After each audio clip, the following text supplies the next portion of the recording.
കാറിനുള്ളിൽ swimming പൂളിൽ കുളിച്ച് യാത്ര ചെയ്ത യൂട്യൂബർ സഞ്ജു ടെക്കിക്കെതിരെ ക്രിമിനൽ കേസെടുക്കും.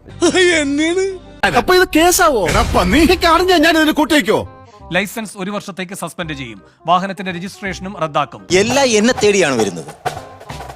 എന്നെ മാത്രം ഉന്നം വെച്ചിരിക്കുകയാണ് ലോകം. എന്താ അതിന്റെയൊക്കെ അർത്ഥം?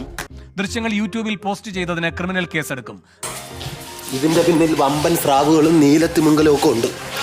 നേരത്തെ റീച്ച് കൂട്ടാൻ വേണ്ടിയാണ് ഈ സംഗതി ചെയ്തതെന്നും നീ എവിടെ പരിപാടി അവതരിപ്പിച്ചാലും ഇത് തന്നെയാണല്ലോ അതിന്റെ വിധി. ഈ വിവാദങ്ങളിലൂടെ തനിക്ക് റീച്ച് കിട്ടിയെന്നുമാണ് സഞ്ജു ടെക്കി അവകാശപ്പെട്ടിരുന്നത്. ശരിക്കും ഇപ്പോഴാണ് സഞ്ജു ടെക്കിക്ക് റീച്ച് കിട്ടിയത് എന്ന് വേണമെങ്കിൽ പറയാം. ശവത്തേല് ബ്ലേഡ് വെച്ച് കീറില്ല എന്റെ നായരെ. 1 വർഷത്തേക്ക് സഞ്ജു ടെക്കിയുടെ ലൈസൻസ് സസ്പെൻഡ് ചെയ്തു. പിഴ ഈടാക്കാനും ഈ ദൃശ്യങ്ങൾ യൂട്യൂബിൽ പോസ്റ്റ് ചെയ്തതിനാണ് ക്രിമിനൽ കേസെന്നും ഇപ്പോൾ സർക്കാർ ഇന്ന് ഹൈക്കോടതിയിൽ റിപ്പോർട്ട് നൽകിയിരിക്കുകയാണ്. ഇനി വിഷമിച്ചിട്ട് കാര്യമില്ല, വരാനുള്ളത് വഴി തങ്ങില്ല.